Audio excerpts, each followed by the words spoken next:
I'm Keron Cummings, a proud player of Terminex Locketa Rangers. I've grown up with my grandmother and she always sent me outside to play with the bigger boys, and I was a mascot. It was proud to be a mascot them days. Because you can't play amongst them, you just had to run ball. You had to, when you get a chance to play, you get a little chance, but it was a joy at an early age to play with a ball. Well, the community, back in that time, it used to be small goal competition. Different village coming together and playing amongst one another. And I always want to represent my village, playing amongst players from Carnage, playing against players from Cocorite, from St. James, from further Indigo Martin. You know, it was something you always had a joy for, playing amongst your age bracket, want to be the best, you know. It started off liking the game, getting to run for ball to give back players who you like, you know. And what catch my eyes with the footballer, I get to realize other players doing things that I enjoy seeing. So I always want to try to do that. So on my own spare time, I would take a ball and I would learn to do a dribble. Or do it just how I see the person who I admire doing it. So every time I go and watch our next game play, I always try to imitate certain players. And that's when I realize, hey, football is the thing that you want to be. You want to be a footballer, you know, and the likes are Cohen Gemot, Russell Atapi, Terry St. Louis, a number of players. You know, when they do nice things, it always grabs them. So football was a thing I always want to do from small. A friend take me when I was 6 or 7 years old to watch Trinidad play. I never forget. And when I see Trinidad players coming into the big bus and seeing Latapi, Sturgeon, Dwight York, when I see those guys and them coming in the bus, you know, it turned a dream. I say, one day I want to be coming out that bus. So I had to see the things that them doing and put it into my game, you know. And it's something from that time to now I keep doing. I always try to improve the young players around me. I always try to get more knowledge about the game to be a more better impact. You know? Well, my strengths on the field is further up the park, creating the attack, you know, and getting more numbers going forward and having more possession in attack. You know, so I base my game on more creativity. Since I've come to Locketa, Terminex, I put more defensive games. Things that I never used to do in my game, I started putting it into my game.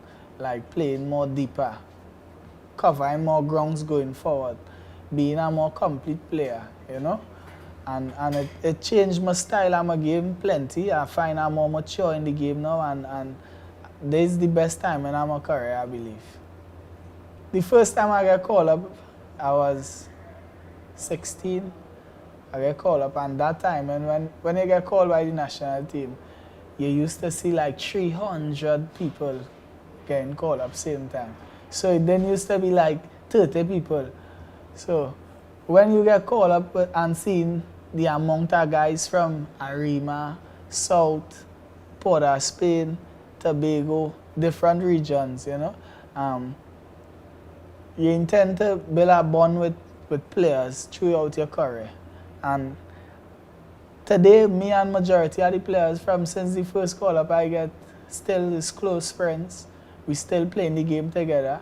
And outside of football, we is good friends.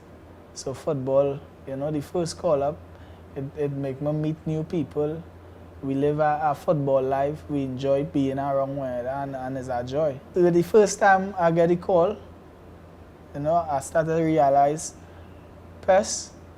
things getting lighter on your side, you know. You're not just admiring people now you have to at least be a product. You need to go to the next level. You need to to do things different. You know, you need to get fit, you need to learn the game, you need to be fast, you need to bring results. So that was the limelight for me to be a professional, you know. From the national team, it started with my club, W Connection. W Connection was an impact on me for me to be a senior team player, you know.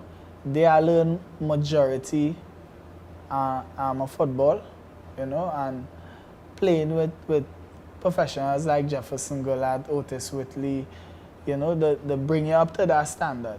My first call-up was with Russell Atapi, one of my major idols, you know.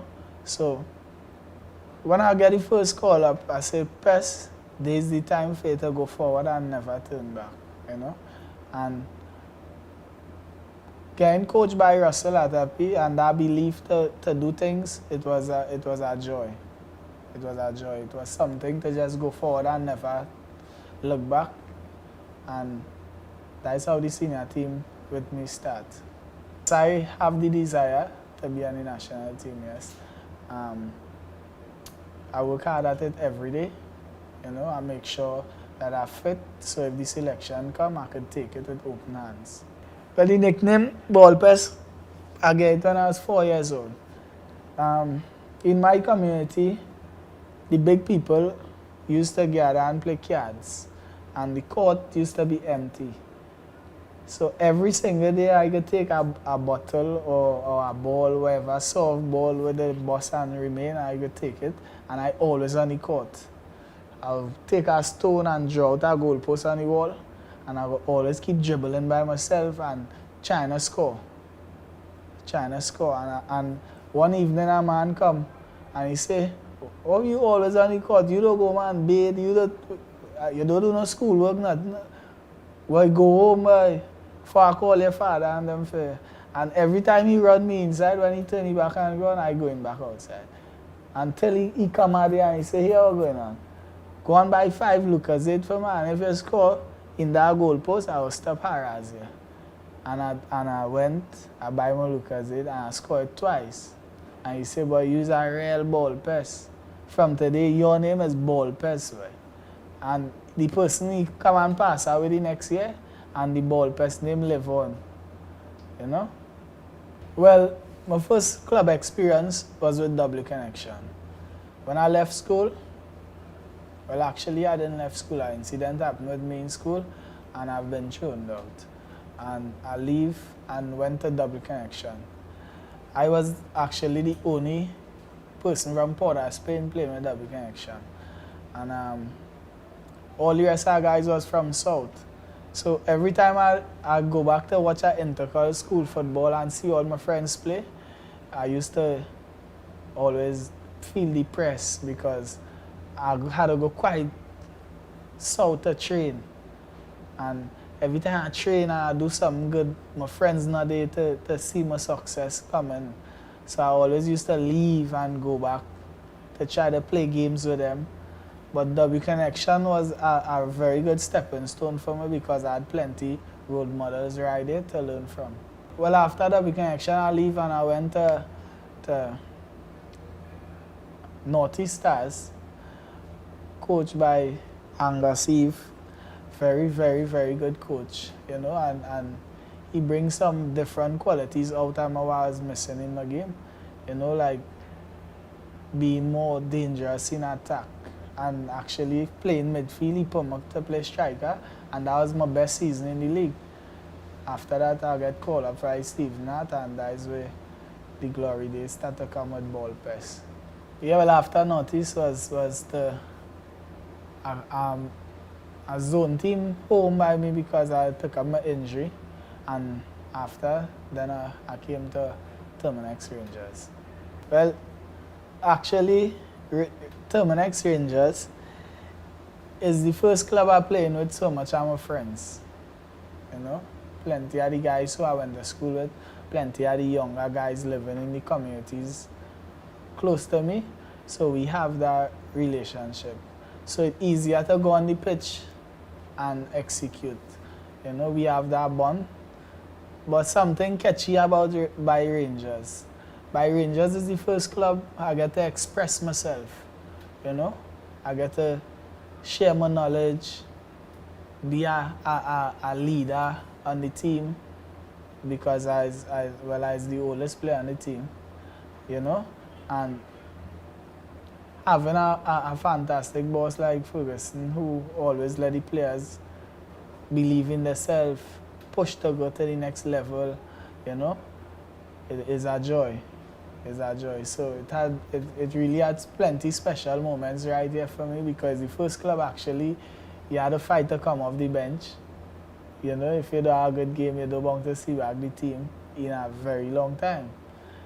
So it had good joy right here. No, football for me is something, is life.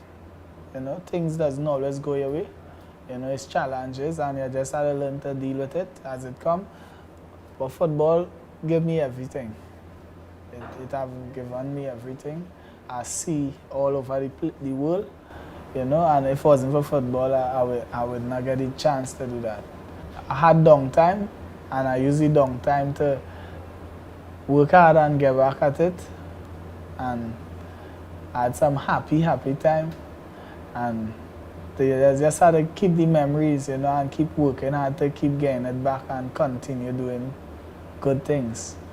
I can't see myself doing nothing else, but I like animals. So probably I might have opened a pet shop or see about animals. That is the only thing. I don't like to do nothing else than football. Football is my life, that's my joy. From the national team, I get an opportunity to go to Orlando with Kevin Molino was there. And everything went good. I did get through with the club. I leave to come back to play against America in Trinidad here. You know, and it's something sad to talk about because you had to accept it as life, you know. I came back and I went to a boat ride the day before I went. The next day, 12 o'clock, I had to leave, you know, and the incident come and happened where somebody came to rob me and I've been shot, you know, and knowing that you're a footballer and your dreams now coming true, it take a tone on me with life itself because I had to walk the road hearing rumors about something that was never true. I had to see the team leaving and going to play games.